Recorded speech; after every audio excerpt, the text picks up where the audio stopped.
All right, welcome back. So we're looking at the practice activities for Lesson 3 Sprite Movement. So with the draw loop, we can now have characters moving and rotating and spinning and things like that. So in this activity, we have a pan that's located right here. And we've created the background, but we need to make it spin. So we can just very easily, we can go here and add rotation.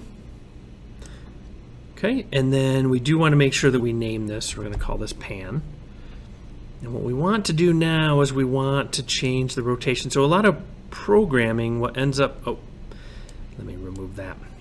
When we do things like this, what we want to do is change the rotation and have it incrementally change, because what we want it to do is make a circle. And the way to do that is we need to take the value that is the rotation of the pan and change that. And the way that works in programming is we say that the pan dot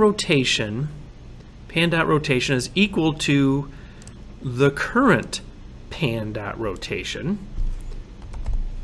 plus 1. Okay, so if we did that, what's going to happen is, let's just make up a number and say that the rotation is 1 the first time. Then it's going to go through and draw it again. It'll be 2, and then 3, and then 4, and then 5, and so on. And what we're doing then is incrementally changing the rotation of the pan so that it rotates. And if we run it here, this is how this works. And if we wanted to speed it up, we could make it 2 or 3, and it would just mean that the rotation is increasing or changing, by a faster rate, and so thus it will spin faster.